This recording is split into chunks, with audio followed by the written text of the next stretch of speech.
Howdy everyone. So recently I've been seeing this trend of people discussing what they've watched in a single month, movie and TV, specifically YouTubers like The Film Drunk and that one guy who willingly watched all the Illumination movies.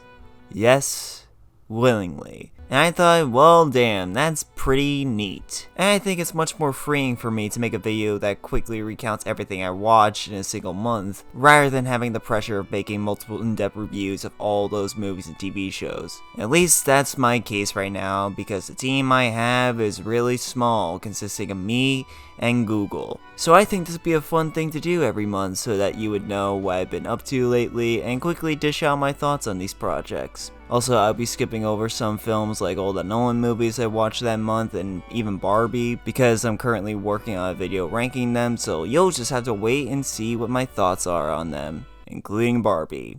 I have a little section of Barbie in there somewhere. So let's go with the month of July. On the 1st, I finished Hell's Paradise, which was fun. It definitely wasn't the deepest anime out there, the animation isn't as smooth as other works from MAPPA, and many of the characters probably needed more time to develop, but the action was cool, the concept was fun, basically just Japanese Suicide Squad, and there was some nice tension in each episode. Is it my favorite anime of the year?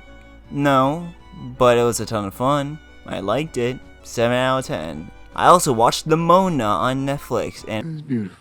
I really liked the characters, the voice acting. It took me a bit of time to get used to the visuals, but it looked beautiful regardless, and fuck Disney for shutting this project down for years. Yep, a rare Netflix W. We live in a strange world indeed.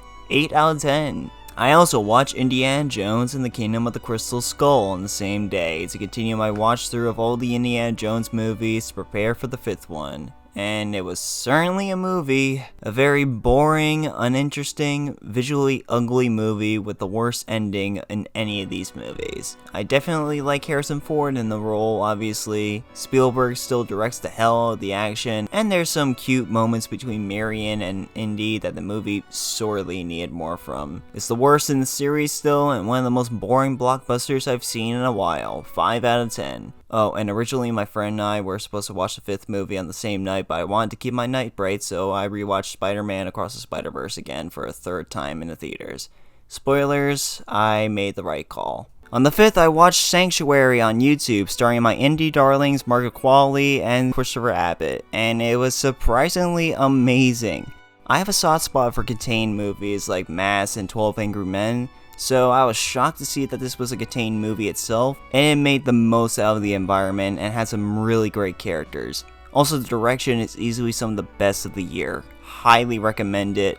8 out of 10. On the 8th, I finally finished Vinland Saga Season 2 on Netflix, which is now one of my top 3 animes of all time. It completely changed its setting, story, and characters from the first season, and I think by far for the better. Like, Thorfinn turned from one of the most two-dimensional protagonists I've ever seen, this edgelord teen who wants revenge, to one of the most complex and multi-dimensional protagonists I've ever seen. Like, how do you do that? I fucking love this season. It's one of the best shows of the year so far.